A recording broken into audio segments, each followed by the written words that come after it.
Assalamualaikum warahmatullahi wabarakatuh. Perkenalkan, nama saya Rizka Mufidah dari Universitas Negeri Surabaya. Pada kesempatan kali ini akan membahas materi pendidikan Pancasila mengenai Pancasila sebagai ideologi terbuka.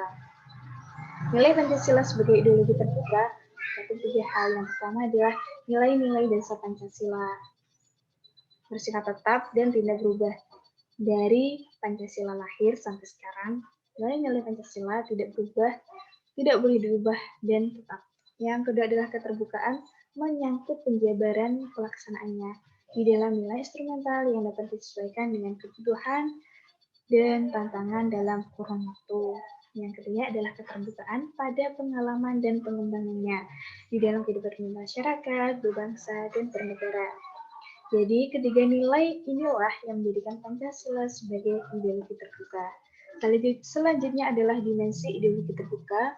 Ada 4 ya teman-teman. Yang pertama adalah fleksibel, memiliki keluasan sesuai perkembangan zaman. Jadi Pancasila itu mengikuti perkembangan zaman dari mulai kehidupan pra-kemerdekaan sampai sekarang. Pancasila itu mengikuti perkembangan zaman, menyesuaikan dengan perkembangan zaman.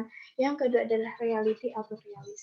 Nilai yang terkait secara real berasal dari kehidupan masyarakat. Jadi Pancasila itu bukan semata-mata karangan, bukan semata-mata hayalan, tapi memang ada dari kehidupan masyarakat bangsa Indonesia itu sendiri. Yang ketiga adalah idealis, berisi cita-cita atau harapan kehidupan yang lebih baik.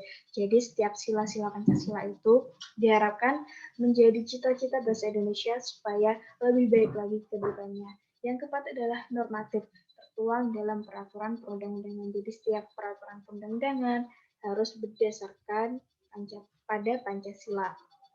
Karena Pancasila sebagai dasar dari sumber hukum.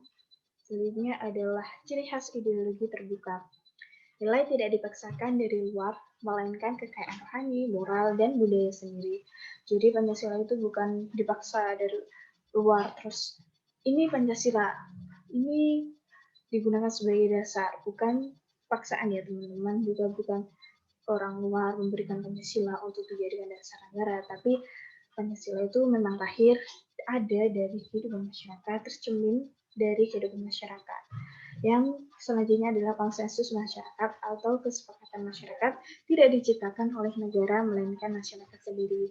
Jadi Pancasila itu tidak dibuat oleh penguasa, tidak dibuat oleh presiden, tidak dibuat oleh orang yang mempunyai kedudukan tinggi di dalam negara Indonesia, tapi Pancasila itu lahir dari bangsa Indonesia itu sendiri, lahir dari kita semua, lahir dari saya, kalian semua, milik semua masyarakat dan rakyat. Jadi Pancasila itu bukan milik satu, dua orang, bukan milik satu, dua golongan, satu atau kelompok, tapi milik semua masyarakat yang mempunyai status sebagai warga negara Indonesia yang semata-mata menjaga bangsa Indonesia. Yang selanjutnya adalah ideologi yang bukan hanya dibenarkan tapi dihidupkan. Bayangkan saja ketika tidak ada sila pertama ketuhanan, kita pasti saling merendahkan yang berbeda keyakinan. Bayangkan saja tidak ada sila kedua kemanusiaan yang adil dan beradab, kita pasti bukan jadi orang yang bermoral, kita jadi suka melanggar peraturan. Bayangkan saja ketika tidak ada persatuan, kita kan bangsa Indonesia maju. Kalau tidak ada persatuan, bisa dibayangkan kita akan terpecah belah. Seperti sebelum kemerdekaan ya. Selanjutnya adalah ketika tidak ada kerakyatan yang berbicara, kita pasti mengambil keputusan tanpa bermusyawarah. Kita tidak ada keterbukaan, tidak ada istilah transparan. Dan terakhir ketika tidak ada sila kelima, yakni keadilan, pasti masyarakat yang tidak mampu tidak mendapatkan bantuan, yang kaya semakin kaya, yang miskin semakin miskin, dan yang terakhir dapat berintegrasi dengan perkembangan zaman dan adanya dinamika secara internal.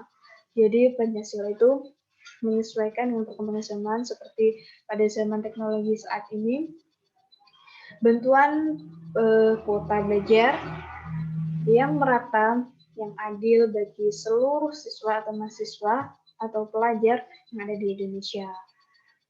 Baik, sekian yang dapat saya sampaikan. Kurang lebihnya mohon maaf. Apabila ada pertanyaan, bisa langsung kirim di email atau WhatsApp yang tertera pada layar berikut. Assalamualaikum warahmatullahi wabarakatuh.